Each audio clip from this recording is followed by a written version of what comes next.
This conversation is taking place at the Delaware Center for Contemporary Arts. Welcome. I'm here today with Maxine Gaiber, the Executive Director of the Delaware Center for the Contemporary Arts, and we're here surrounded by a fascinating exhibition. Maxine, before we start with any conversation, could you speak to the exhibition? Absolutely. You are in the middle of Imperfect City. So we have created a city right inside the museum galleries, and it's a totally interactive exhibition. It started with a series of town hall meetings where the citizens of this imperfect city made proposals, and we didn't know what the exhibition was going to look like until the citizens actually shaped it. So it's got lots of interactive elements, and it will be up through the middle of June, so everybody needs to come down and participate. And Maxine, I know you're particularly proud about your arts education programs and your commitment to access and equality in the community. Could you speak to what that means for DCCA? It's part of a bigger picture. One of the goals, one of the strategic goals of the institution is to bring in more people and promote diversity at every level.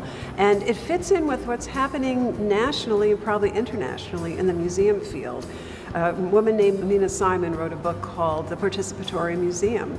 And like everything else in society, we're shifting from passive spectators to active participants. And we're doing that in every area. We were very fortunate to get a nice grant from the Andy Warhol Foundation acknowledging our exhibition programs, and they are funding 4 interactive exhibitions.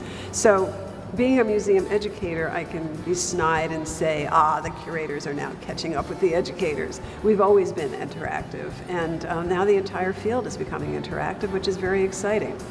Now, much of what you accomplish, you don't accomplish alone. You work quite a bit in partnership with other organizations, and there's a real synergy there benefiting you and your partners. Could you speak to that? Sure, absolutely. When the DCCA started, its earliest education programs were collaborative education programs right from the beginning.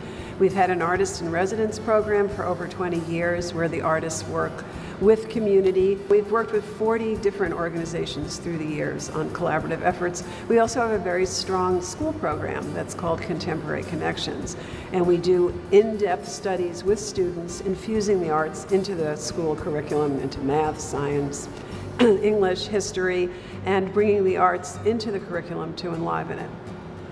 What role would you say a contemporary art institution like this plays in the cultural and economic vitality of a metropolitan area? Well, everybody that comes to our programs eats in a restaurant before or after. They have to hire a babysitter if they come to an evening program. We really do benefit the community. We had 18,000 people who came here, and they all came here from someplace else and probably took advantage of other amenities around the city. So we help in the economic vitality. Cultural vitality, I think that we are the happening place. We're the place that's reflecting the newest, most cutting-edge art ideas and really infusing people's lives with a sense of what's current, what's now, sometimes what's controversial, and really gets people to start thinking and interacting with the arts environment. Now, clearly much of your programming, much of your activity demonstrates a strong message about the engagement of youth in the arts. How do you see the kind of programming that you do engage the youth and have an impact in their lives? It works on so many different levels and ways that we never even thought of. We know that there are students that are visual learners, there are students that have not done well in school in academic subjects. They're kind of these students that nobody is reaching and maybe thought to be unteachable.